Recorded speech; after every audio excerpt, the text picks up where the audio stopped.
Ya, bismillahirrahmanirrahim. Assalamualaikum warahmatullahi wabarakatuh. Kali ini aku akan mereview salah satu alat pertanian, maksudnya salah satu bahan pertanian, salah satu penunjang pertanian, yaitu kapur dolomit. Ini aku biasa beli dari berbagai sumber dan dari berbagai seller. Sorry. Kapur dolomit ini kisaran harganya per kilo di pasaran tuh 3.000 sampai 4.000. Ada yang jual 10.000. Aku pernah dapat 10.000 dong. Mahalnya gue beli online murah. Oh iya, kandungan dari dolomit ini teksturnya halus ya, bersih, putih. Kandungan dari dolomit itu sendiri adalah CaO, kalsiumnya 85% dan memiliki kandungan magnesium. Kalau secara fungsi dolomit ini, dia berfungsi itu untuk meningkatkan pH pada tanah, terus menetralkan keasaman pada tanah.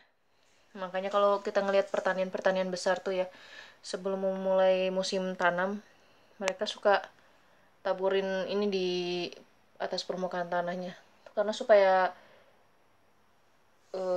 pH tanah tuh meningkat dan menetralkan keasaman tanah juga. Aku baru ketahui bahwa dolomit ini memiliki fungsi lain, yaitu mencegah jamur ya. Jadi menurutku kalau mencegah timbulnya jamur tuh lumayan juga ya, irit fungisida. Jadi kita nggak perlu beli fungisidaan. Ini aku pernah nyoba di tanaman mangga Kyojai punya aku ya. Itu aku pernah di atas permukaan si tanaman mangga Kyojai ku tuh ada jamur-jamur biru gitu ya. Jamur, mungkin efek aku sering menambahkan pupuk nasi bekas dulu dari zaman dulu, sering nambahin pupuk nasi bekas, akhirnya si permukaan tanah tuh jadi berjamur ya. Terus aku bingung, katanya sih, kata orang-orang kalau jamur tuh lama-lama bisa hilang, tapi ada juga yang bilang kudu pakai fungisida. Dan aku baru tahu kalau dolomit ini pencegah jamur ya. Memang bener sih, waktu diuji coba pada Kyojai, uji coba pada tanaman mangga Kyojai, emang ini jamurnya berangsur menghilang gitu. Yang tadinya dia di permukaan tanah kayak biru gitu, terus menghilang dong, padahal baru sebulan pemakaian ini. Terus pada tanaman jeruk punyaku ya, jadi di batangnya tuh ada seperti berlendir bening gitu. Kita tahu kena penyakit apa gitu. Semenjak dipakein ini, hilang gitu. Jadi jamur hilang, terus penyakit lendir batang juga hilang. Murah meriah banget kan. Ini aku beli di salah satu seller, namanya disebut ya, satu kota denganku. Di ukuran 1 kilogram ini di harga 2.200 kalau nggak salah. Soalnya aku belinya waktu itu 11 kilo, sisanya ditaruh di luar gitu. Murah meriah, kandungan kalsiumnya paling tinggi ya. Jadi aku mulai berpikir untuk tidak membeli pupuk kalsium sepertinya. Karena secara fungsi juga, kadang kalau kita beli kalsium merek tertentu ya, seperti merek Tit, nah dia cuman besar di kandungan nitrogennya aja. Jadi nitrogennya gede tapi ternyata kalsiumnya cuman 20%, cuman 20%. Tapi ini tinggi. Ternyata setelah aku googling tuh rata-rata tuh dolomit itu memiliki kandungan kalsium paling tinggi loh, 85%. Jadi kalau menurutku, kalau versi iritnya tuh pupuk kalsium ya pakai dolomit Carpur aja. Dia murah. Kisaran harganya tuh per kilo 2.000 sampai 4.000 di kotaku ya. Kalau misalnya ke lapak-lapak gitu, lapak-lapak tanaman kan pernah dapat harga 10.000. Itu dasar belum tahu tempat yang murah, belum searching ya gitu. Untuk warna dolomit sendiri putih gading ya dia ya, nggak putih sih tapi bukan putih cerah. Jadi kalau warna aslinya tuh ada ini karena kena cahaya jadi putih, rada kecoklatan dikit kayak putih gading, halus sekali. Kalau aku pakainya biasanya tuh dicampur dengan pupuk. Jadi ya tanaman vegetatif maupun generatif aku pakai ini. Dolomit juga disertakan di dalam pupuk di sistem kocor ya.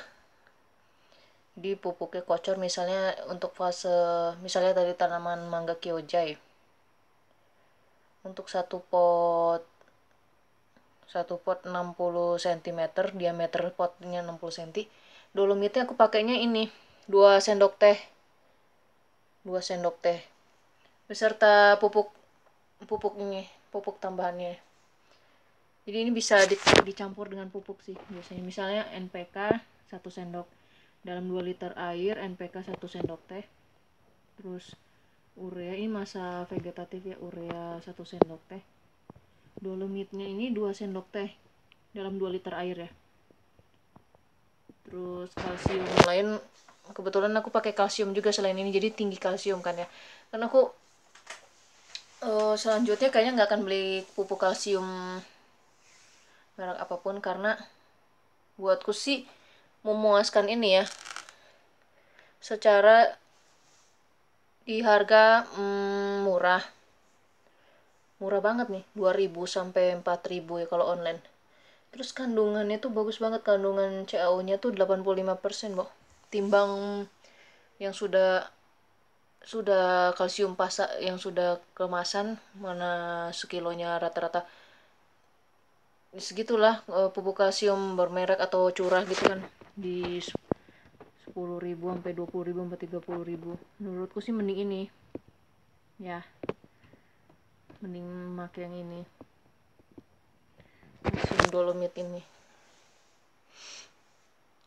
Jadi versi murahnya gitu. Tapi untuk buah pecah-pecah ya, kalau misalnya masa generatif kan berbuah gitu. Misalnya kalau kamu ragu pingin buahnya nanti pecah-pecah juga ya, bisa tambahin juga kalsium yang di pasaran itu. Tapi kalau aku pribadi sih kalau masa vegetatif sih kurang suka ya. Lebih suka ini sih, maksudnya bukan irit, jadi gimana ya, jadi ini tuh irit, lebih irit lah, lebih irit, dari harga juga murah daripada yang udah kemasan. Kalsiumnya lebih sedikit karena ini kalau yang udah dikemas itu ya, yang ada kalsium pasaran. Yang nggak aku suka tuh mereka udah nambahin nitrogen gitu, sementara pupuk-pupuk yang ada itu udah banyak unsur nitrogennya juga. Udah kapok dengan nitrogen berlebih, daun menjadi panas, coklat, gosong. Ya gitu. Jadi karena ini tuh udah aku googling gitu, kandungannya nggak ada nitrogennya, yang cuman magnesium dan CaO. Ini aku punya cerita pada tanaman gedong gincu ya. Gedong gincu pakai ini dong, setinggi ini, daunnya segini. Nggak tahu ini semalam sebelum ku cek, semalam sebelumnya dikocor pakai ini, setinggi ini, daunnya segini loh. Entah dari dolomitnya, entah dari pupuk apa gitu, entah dari pupuknya atau dari dolomit, aku kurang tahu sih. Karena kalau pemakaian dolomit ini aku biasa dicampur kalsium lagi, daripada memang kalsiumnya tinggi sih, daripada nggak kepake kan pikiranku. Tapi aku berpikir kalau kalsium yang di pasaran itu aku akan memakainya pada saat si tanaman tuh udah masuk fase generatif aja ya, karena unsur-unsur yang ada tuh menunjang banget tuh si tanaman tuh tumbuh dengan baik, misalnya anti buah pecah gitu kan, unsur-unsurnya tuh lengkap. Kalau ini kan masa-masa pertumbuhan lah, vegetatif aja gitu. Kalau setelah aku coba ya tani-tani gitu. Apalagi ya, ya itu ini aku paling suka dolomit ini, versi murah, terus banyak lagi manfaatnya. Kalsiumnya tinggi, tingkatkan pH, netralkan keasaman tanah juga kan. Kalau tanah kan biasanya kalau asam, faktor entah cuaca entah kebanyakan pupuk, bisa dinetralkan pakai dolomit ini. Dan aku baca-baca ternyata tuh kalsium tuh pencegah jamur ya, kapur-kapur gini, mencegah timbulnya jamur. Tapi bener sih, 1 bulan pemakaian jamurnya pada hilang gitu, jamurnya mulai menghilang gitu, sudah nggak timbul jamur lagi. Macam setelah pakai ini sih cuman tanaman tuh seperti permukaan tanah tuh seperti dibedakin emang gitu. Terus aku udah coba ini dikocor di cabai juga ya, bersama dengan pupuk lain. Cabeku kan udah fase generatif, dikocor dengan pupuk lain, tumbuh bagus buah-buahnya. Walau daun jadi mengering itu, aku rasa efek ya tadi itu, cuaca kan sekarang sudah memasuki musim panas ya, karena udah jarang hujan, jadi udah mulai mengering, jadi kesorot terus matahari, atau entah kebanyakan pupuk nitrogen. Tapi menurutku sih karena kesorot matahari, karena Bandung tuh panas. Kebetulan aku tanam tanaman itu nanam di loteng ya. Daripada basa-basi, sekian review dari saya mengenai pupuk kapur dolomit ini. Semoga bisa menjadikan inspirasi pemasukan tambahan bagi yang nonton atau bagi sobat-sobat tani